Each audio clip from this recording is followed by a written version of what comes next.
A fan's suggestions for the outline of the next MCU Spider-Man Trilogy.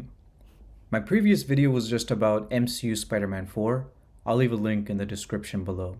Since that video got a fair bit of traction, it got me thinking about some more ideas. So this video is going to focus on an overall outline of what MCU Spider-Man 4, 5, and 6 could be about.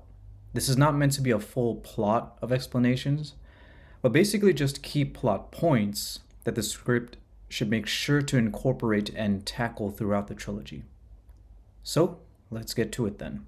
Spider-Man No Way Home featured Matt Murdock, and the extended edition had one additional scene with him defending Happy Hogan. As of this video, Season 1 of Daredevil Born Again hasn't aired yet. It's due for release in 2025. So if we go with Spider-Man 4, following the premise of my previous video, then Matt Murdock the lawyer as Daredevil the superhero will be showing up and playing a significant role in Spider-Man 4. Kingpin's role, again, depends on what does and doesn't happen in Season 1 of Born Again, or shall we just call it Season 4 of Daredevil. But he will be in Spider-Man 4 as the main villain. In my previous video, I also compared Spider-Man and Daredevil's relationship in the 90s cartoon, where at first they were fighting and later found out that they were on the same side. It would be cool to see them incorporate that into Spider-Man 4 somehow. Kingpin has deceived people before. He made the Russian gang think that Daredevil was behind the death of one of their leaders, Anatoly, in Season 1. And gosh, thinking back about that scene, it's gotta be one of the most brutal in the MCU like ever. Matt then had to spend an entire episode with Anatoly's brother, Vladimir, eventually making Vladimir realize that Fisk killed Anatoly, not him. And Fisk deceived people again, this time the entire public population of New York, making everyone think that Daredevil is a vicious murderer. And it works, right up until the finale of Season 3. So Fisk, being the criminal mastermind that he is, devises another plan to pit Spider-Man and Daredevil against each other.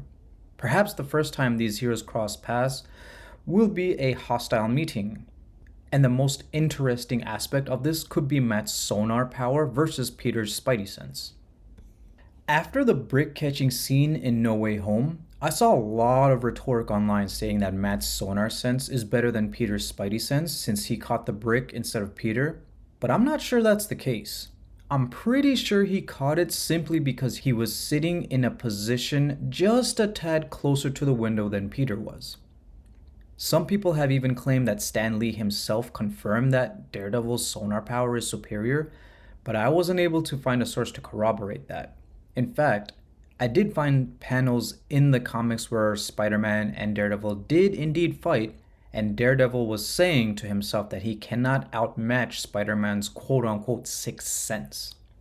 As a side note, I think it would be a cool revelation or retcon if it wasn't originally planned, which it probably wasn't, that it was Bullseye that threw the brick at Peter, because that brick was thrown perfectly aimed at its intended target. If there is any bantering during this fight, then the script should also answer the question of what Matt's doctored memory is of Peter Parker. Perhaps in his altered memory, his client was Spider-Man the Vigilante, and his responsibility was still the same, just proving that he didn't kill Mysterio. And during the fight, Daredevil says something along the lines of, maybe Spider-Man is a criminal after all. And let's say, in the middle of all this fighting, whether someone clearly wins the fight or not, cue Scorpion showing up to finish one of them, or both of them off. The rest of this I'll leave to the professional screenwriters, however it goes. As a side note, someone in the comments section of my previous video, Odd Joe, suggested adding Rhino too. And to that I say, yeah, sure. It has been 10 years since we have seen a live action Rhino. Just as long as the movie doesn't come off as overstuffed, because that was a common complaint of Spider-Man 3 and The Amazing Spider-Man 2. Peter has a police radio which we saw at the end of No Way Home, so somewhere within the story we should see him chasing after a cat burglar, who he does catch up to, but ends the scene with having a crush on her. Like I hinted at in my previous video, Black Cat being a new love interest is another popular idea, that fans want to see incorporated in the new trilogy. So, of course, Spider-Man 4 should be the start of that, but also keep MJ relevant. She is Peter's soulmate. She figured out on her own what Spider-Man's secret identity was, and she could do it again. No Way Home has a lot of plot holes, so many that it's worth making its own video, which I think I eventually will, but for this point I am trying to make, it's just difficult to imagine or just contextualize what the altered memories of people who were close to Peter Parker have become. And here's what I mean by that. Right after Doctor Strange casts his second spell at the end of No Way Home, MJ is still standing in the same spot and she opens her eyes. I don't think her instantaneously changed memories are gonna have her be completely oblivious as to why she is standing there. Like, her first thought isn't going to be, what am I doing here? It's probably something else. I think her memories will definitely still involve Spider-Man. She'll have all the memories of being around Spider-Man, swinging around with Spider-Man. Maybe she'll even remember being in love with Spider-Man. Maybe her doctored memory right before the spell is cast is Spider-Man telling her that he has to say goodbye because this whole ordeal has put her life in danger, and that's why she's crying. No Way Home should include some scenes in Boston with MJ and Ned hanging out at MIT. Maybe they can even show that they've become acquaintances with Riri Williams since they're all attending the same college. The plot doesn't need to involve Ned and MJ returning to New York, but maybe just include a scene of them watching TV or a social media post about Spider-Man and the shenanigans he's involved in within New York, showing that both of them remember being close to Spider-Man. And speaking of Ned, there was a not so subtle hint that Ned might become his own villain for Spider-Man to take on. The line in No Way Home is him saying literally the opposite. And I promise you, I won't turn into a supervillain and try to kill you. But I think the fact that such a line was added into the script at all was to be a foreshadowing of the opposite happening, meaning Ned does end up becoming a supervillain for Spider-Man to take on. And if he does, I think he should become Wizard Hobgoblin, if you will, because Doctor Strange seemed pretty impressed that Ned was able to open portals with the sling ring, even if he didn't explicitly admit it. This would make the future Hobgoblin's capabilities different from the comics, which I think is fine. The MCU already has changed up the origins and powers of several main characters already. Emperor Jason is Star-Lord's father in the comics, whereas it's Ego in the movies. Miss Marvel is an Inhuman in the comics, but a mutant in the MCU, although I think the comics were also retconned to match that. And Echo's powers are also different from the comics to the MCU. Just to name a few. 2 villains is enough for one movie, so Spider-Man 4 can just show how in some ways Ned will become a villain in the next movie, while this movie's plot focuses on Scorpion and Kingpin. I would expect a very young Miles Morales to be in this movie too. One thing I brought up in my last video is how we didn't see the MCU version of Aaron Davis for 6 years between Spider-Man Homecoming and then Spider-Man Across the Spider-Verse. For simplicity's sake, let's just say the Prowler we saw wasn't a variant, but in fact the same exact person from Homecoming. There was a deleted scene where Aaron is calling Miles, telling him that he won't be able to hang out that day, and the audience knows that the reason is because he's still stuck to the trunk of his car thanks to Spidey's web. Let's say in between this time and the time that he's a prisoner of the Spider Society, that he does hang out with Miles and tells him that he actually met Spider-Man. So this movie could incorporate a character arc of Miles showing that he's trying to find Spider-Man, and when he finally does, he tells Spider-Man that he needs his help. His uncle Aaron is missing, and he's asking Spider-Man's help to find him. Little do either of them know that his uncle is not even in that universe. This could just be how Miles first gets acquainted with Spider-Man. And speaking of Miles, it's worth mentioning that the first time his existence was ever possibly hinted at in the MCU was in fact season 1 of Daredevil. In a flashback, Foggy says that he just bumped into Morales. Now, he could have been talking about a character who eventually shows up in season 3, Andrea Morales, but this could also all just be fan speculation. Or they'll just retcon to say Andrea Morales is Miles' aunt on his mom's side. They've already done at least 2 retcons involving Spider-Man in the MCU before. The first was having the boy at the Stark convention going up against Hammer's drone in Iron Man 2 be Peter Parker himself. And the second was the teacher Roger Harrington, who was previously just credited in The Incredible Hulk as the quote-unquote science nerd, who ends up being one of Peter's teachers in the Homecoming trilogy. By the second act, a second fight ensues between Spider-Man and the Scorpion. Throughout the fight, it's at some point revealed that Scorpion had Spider-Man chase him into a location that's a trap. But this time, Spider-Man wins the fight, completely demolishing Scorpion's suit and finding out that the person behind the mask was none other than Mac Gargan. Kingpin shows up from behind the shadows and reveals that he was able to orchestrate Gargan's release from prison during the blip. And now, after a bit of banter, the first fight ensues between Kingpin and Spider-Man. While Spidey is able to deal some damage, Kingpin ultimately gets the upper hand and Daredevil swoops in to save him. Kingpin probably was expecting Daredevil, so he initiates his backup, which is just having a bunch of his henchmen with guns coming at the two vigilantes while he just escapes. A lot of this is mirroring the 90s cartoon. So obviously, Spider-Man and Daredevil are able to kick all of these muggles' asses and then flee to a random rooftop in New York City. Daredevil expresses that while he didn't trust Spider-Man at first, he had a sixth sense giving him the feeling that they are on the same side. So while he was employing this sixth sense of his and also keeping tabs on Kingpin, he then swooped in on Kingpin, about to kill him. So they then become superhero besties.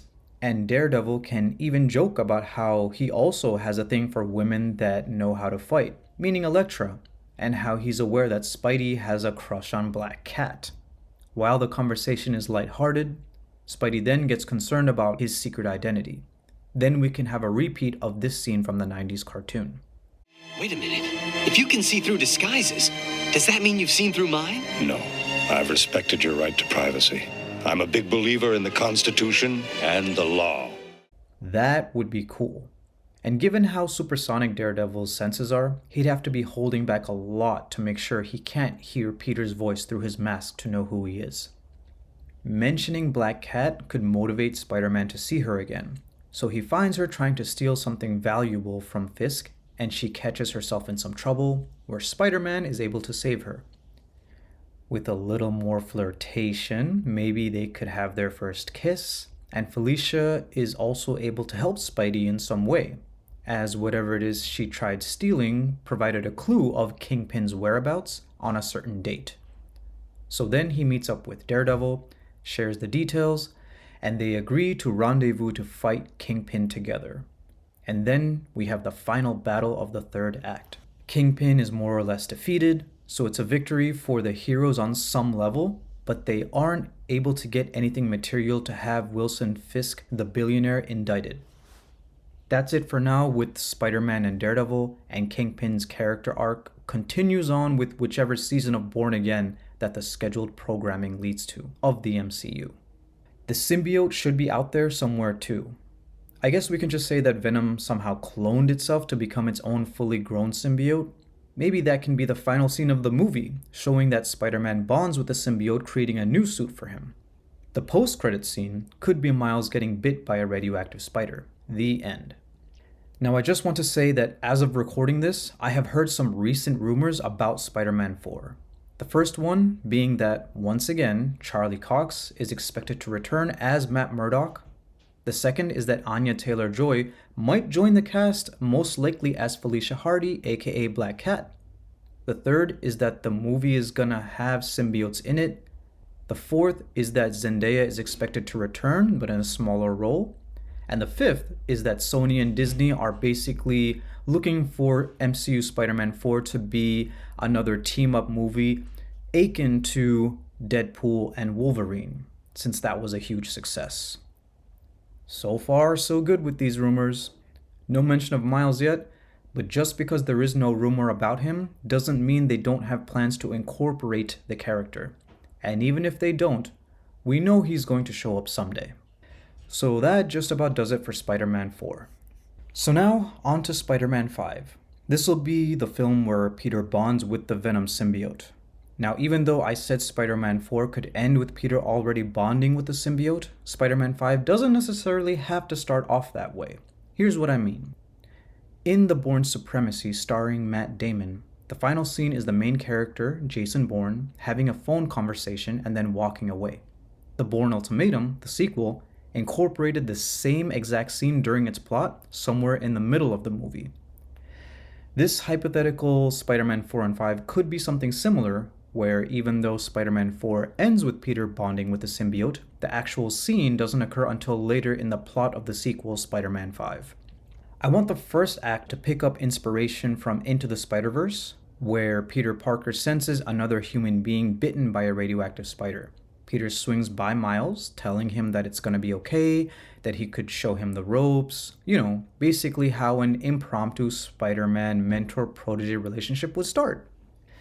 At some point, it should be revealed that Mac Gargan is still at large, even though he doesn't have his Scorpion suit anymore. The Kingpin is still paying him to kill Spider-Man, and he has to try to find a way to do so without the power of a superpowered Scorpion suit. Neither Kingpin nor Daredevil need to have substantial roles, nor do they have to be in the movie at all, to be honest. They should be mentioned, of course. As I said in the previous video, this new trilogy is supposed to build up to high stakes for its final act, which would be Spider-Man 6. Eventually, the symbiote, having grown to adulthood, finds its way to New York from Mexico and bonds to Spider-Man. Thus, we see the Venom suit with the white spider on Peter's chest in all its glory. This should occur in the first act, toward going into the second act. As for who the villain should be, maybe it's time to go the Hobgoblin route. I honestly am not sure if there is a more popular choice, since Spider-Man 5 is a long way out from now. So going with the Hobgoblin now would make the foreshadowing in No Way Home, which is 2 movies ago from this fanfiction, come to fruition. Now, I know Ned isn't exactly the original Hobgoblin or quite the villain at all in the comics, but if Sony and Disney do in fact plan on making Ned become the supervillain, Spider-Man 5 should take place in the summertime in order to make sense. This is because Ned and MJ are still students at MIT, but they have to be in New York, in the same city as Spider-Man. I would also imagine that the MCU Hobgoblin would be a mixture of the comic book Hobgoblin and also Doctor Strange. There has to be something sinister to overcome Ned in order for him to turn to the dark side. I haven't looked into fan theories about this, but one thing for certain is that Ned would recover Osborn's glider, make some modifications to it, and use it for himself. Looking back at the ending of No Way Home, there is no indication that the glider would return with Osborn to his universe since he wasn't standing on it and it's an inanimate object.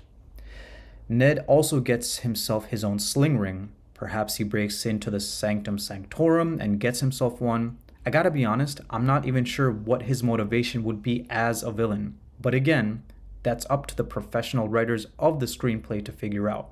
This is just supposed to be an outline. Maybe he doesn't even have a grudge against Spider-Man, but because he's enjoying his newfound power, he begins wreaking havoc in New York City, prompting Spidey to come in. Ned remembers Spider-Man and remarks on this newfound black suit that he's sporting.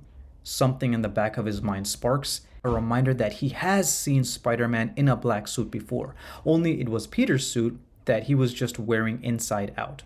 He brushes off the thought and continues the ensuing fight with Spider-Man.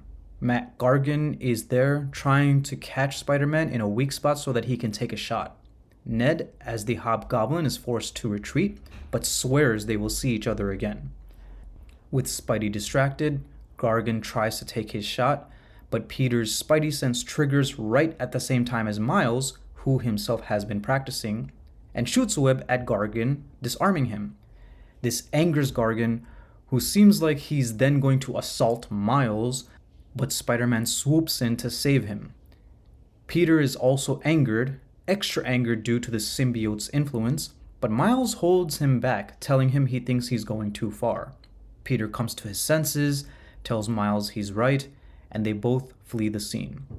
Before leaving though, Peter tells Gargan that if he tries something like that again, he'll give him a makeover on the other side of his face too. It's a quip he wouldn't normally say, but it's the ruthlessness of the symbiote coming out more and more. Miles and Peter relocate to a random rooftop, and they catch up. Miles talks about his uncle Aaron again, and says he may have found a lead. He heard rumblings that the Kingpin, Wilson Fisk, has been meddling in multiversal affairs, and thinks perhaps his uncle was working for Kingpin and thus got trapped in the multiverse. Peter's gut instinct is to back off from anything multiversal related, thinking about how unhinged things got way back when he went to Doctor Strange for help. Miles takes it the wrong way though, since Peter told him previously that he will do whatever he can to help Miles find his uncle. Peter just keeps on saying that there has to be another way, this way is too dangerous, but Miles gets upset and leaves. The conversation ends on pretty bad terms between the two. The argument with Miles gets to Peter even more because of the symbiote's influence, and begins getting more rageful. Instead of being the friendly neighborhood Spider-Man, he is now just the neighborhood Spider-Man. When he crosses paths with Black Cat, although she has noticed that Peter has changed, she will go ahead and admit that she is even more attracted to him now. So they get a little more romantic and lovey-dovey, but this is eventually interrupted by the Hobgoblin, who takes a shot at Black Cat, gravely injuring her. Peter calls Miles, firstly to apologize, and then to tell him to help Felicia get to a hospital. Miles doesn't answer, and Peter is then left with a choice: bring Felicia to safety himself, or chase after the Hobgoblin for vengeance. Spidey gets so full of rage that he crushes his phone in his hand, over 9000 style. Luckily, Miles, being a distinguished teenager, checks his voicemail and is able to help Felicia. He tries to call Peter back, but it goes straight to voicemail since Peter destroyed his phone, but he's able to see Spider-Man and the Hobgoblin chasing him from a distance. So now, Miles begins his first try of swinging through Manhattan to catch up to them. Maybe this movie can have a fun reference to Into the Spider-Verse, where Miles stands on the ledge, but then just takes the stairs. He then stops himself midway and reminds himself that Peter once told him that with great power comes great responsibility, and then goes right back up to the roof and just goes for it. He swings, he's scared, but he keeps going and eventually gets the hang of it. My version of the final battle is going to take more inspiration from the 90s cartoon, which I think also inspired Spider-Man 3 a little bit. The Hobgoblin goes for a high vantage point, so we get to a church tower. Gargan is there too, still trying to take shots at Spider-Man. Peter is caught in the middle of both villains coming at him, but Miles catches up and, without realizing it, was able to sneak up to the Hobgoblin while invisible and uses his bioelectricity for the first time. This momentarily gives Spider-Man the chance to web up Gargan, telling him that he's going to save him like a snack for later. Peter then catches up with Miles, apologizes to him again, and then expresses all the surprise in the world seeing how not only is Miles getting the hang of being Spider-Man, but has a few of his own tricks right up his sleeve. But in these moments where our heroes are yet again distracted, the Goblin takes another shot, this time directly at Spider-Man, who gets his Spidey sense triggered, but so did Miles, and he jumps in front of Peter to save him. The stakes are high, and while starting to mentally and emotionally become himself again, he's back to being full of rage and chases the Goblin again. He does what he did in No Way Home, which was activate a pumpkin bomb and set it off inside of the glider itself, knocking the Hobgoblin off of it. Ned becomes desperate, trying all sorts of magic to fend Spider-Man off, but there is a moment where Peter says something. He repeats a sentence that only Ned would remember, which then unlocks all of his previous memories, and he comes to his senses and realizes that he is fighting his former best friend. This happens right as Peter planned to impale Ned with the glider, just like how he was about to kill Norman in No Way Home. But he stops in his tracks, and a flood of thoughts start rushing through his head. He's figured out that Ned is the Hobgoblin, and Ned remembers who he was. And on top of all that, he was about to commit murder.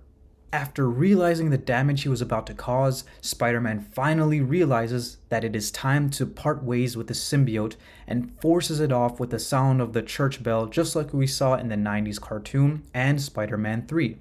Miles survived the attack, of course, and called his dad directly. The police arrive at the scene, but Spider-Man has to flee. Peter tries to pay Felicia a visit, but the doctors say that only family and close friends are allowed. He feels bad, but remembers that he also has to pay Miles a visit. So he goes out of a window and swings his way into Miles' hospital room, where the pair of spider people make up and become friends again. Peter commends Miles on his quick learning of spider skills, thanks him for his help, and tells him that they will find his Uncle Aaron together. Miles appreciates that and also passes along the message that even though Peter split with the symbiote, he actually was really digging the look of the black suit and will want his own spider suit to be in black too. He also tells Peter that his dad is a cop. And speaking of law enforcement, Peter then remembers that there is one more person he needs to go see, Ned, who has been arrested. He visits Ned in prison, apologizes for almost killing him, but is overjoyed and in some disbelief that Ned actually remembers him again. Ned is happy to see Peter and says it is something that he said that broke the spell for him.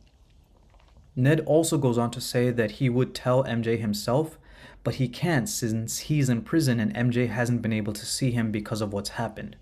Peter thinks about what happened to Ned, Felicia, and Miles, and wonders if it's worth the risk of seeing MJ out before the summer to give it another shot in trying to do what he did at the end of No Way Home, reintroducing himself to her.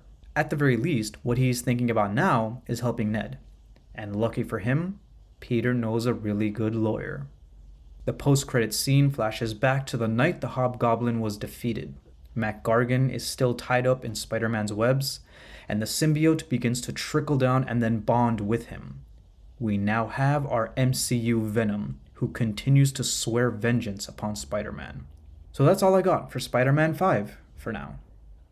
We have now gotten to Spider-Man 6, and in this fan proposal of a second MCU Spider-Man Trilogy, this will be the last movie with Peter Parker as the main character. This movie is far into the future from now, so as rough as the brainstorming has been for the last two movies I did, this rough draft will be the roughest of them all. We see our two Spider-Men, Miles in his suit, still a rookie. They're swinging about Manhattan, but their cruise is rudely interrupted by Mac Gargan. Peter jokes, saying that he can't tell if he's a stalker or a secret admirer, but Gargan quickly kills the joking when he reveals himself in Venom form. He of course knows Peter's secret identity now, but it doesn't really matter since Peter is still very much an unknown person, not really a person of interest. A fight between the three ensues, and Peter quickly realizes that Venom is able to bypass his spidey sense, but he is not able to bypass Miles's. His bioelectricity proves effective against Venom, who has to retreat. During the fight, it is revealed that Gargan is still working for the Kingpin. Peter thinks it is time to team up with Daredevil again.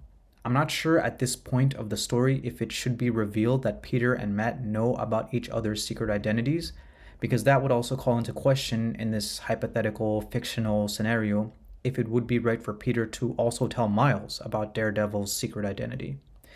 It could also, of course, depend on everything that happened in Daredevil Born Again between Spider-Man 4 and 6. But if Daredevil's secret identity even becomes a plot point where Peter is conflicted on telling Miles about it, let's just go ahead and say that Matt tells Peter it's okay and that he trusts Miles since he has worked with his aunt before.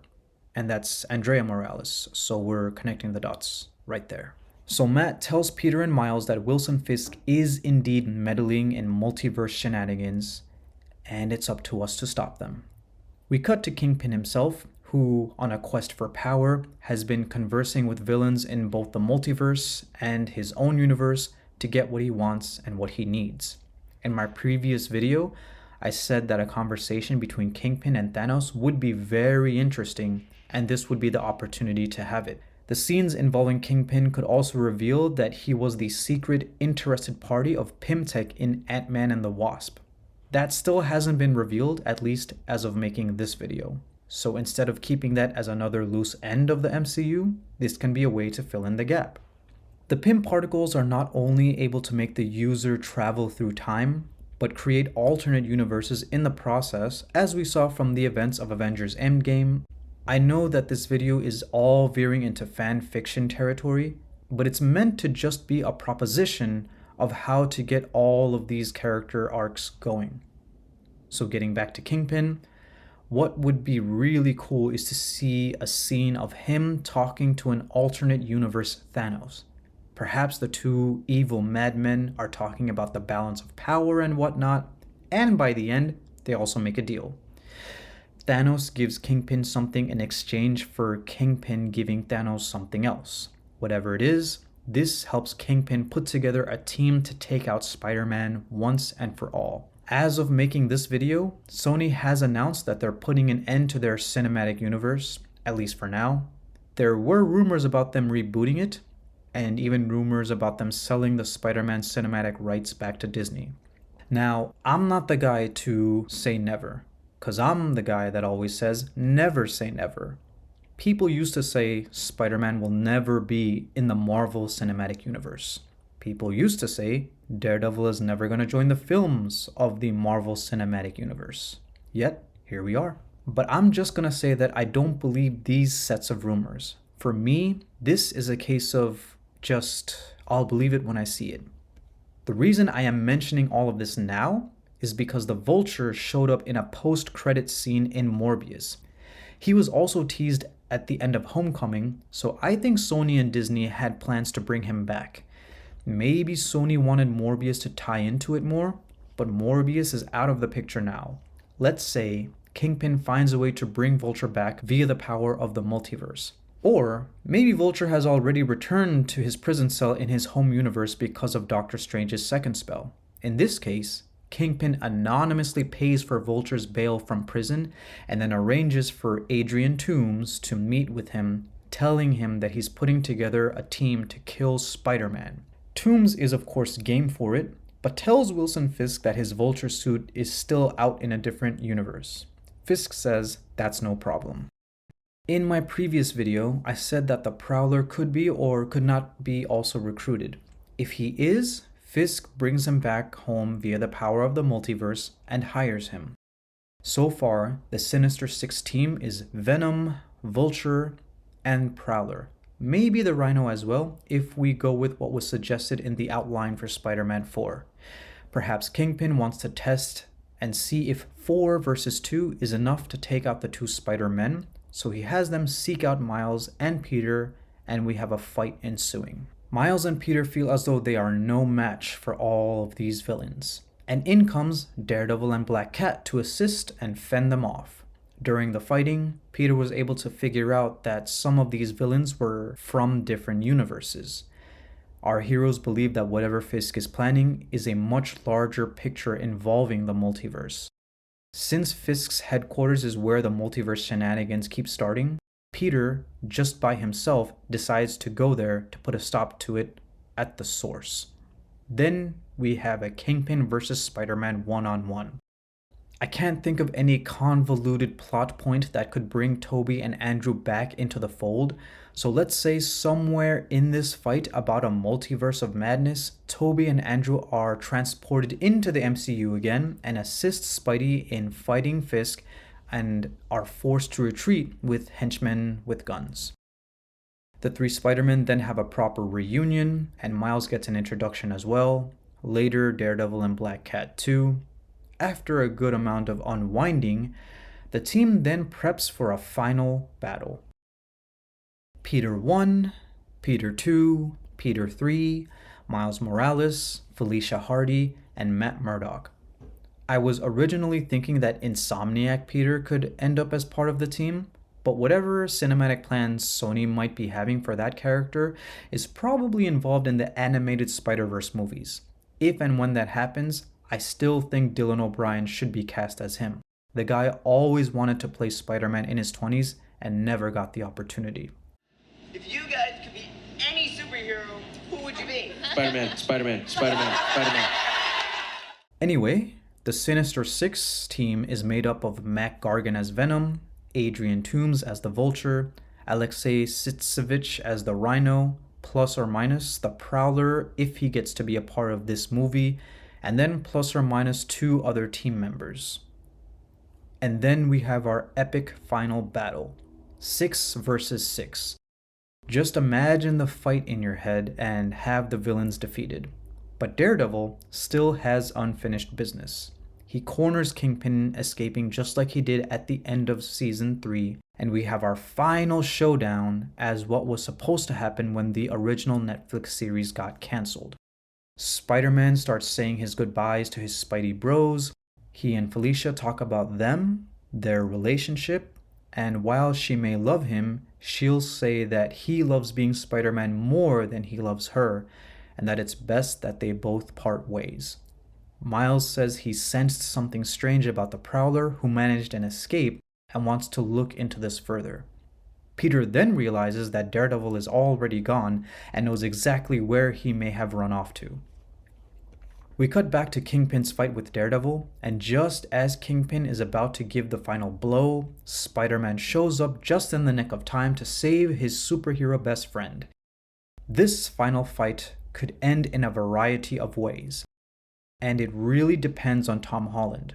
I talked about this in my previous video too, but what I mean by that is the biggest risk the suits could take is having Spider-Man get killed in this fight before Daredevil could subdue him. This would be enough to lock Kingpin up forever, but then Matt has to live with the guilt for the rest of his life for not saving Spider-Man.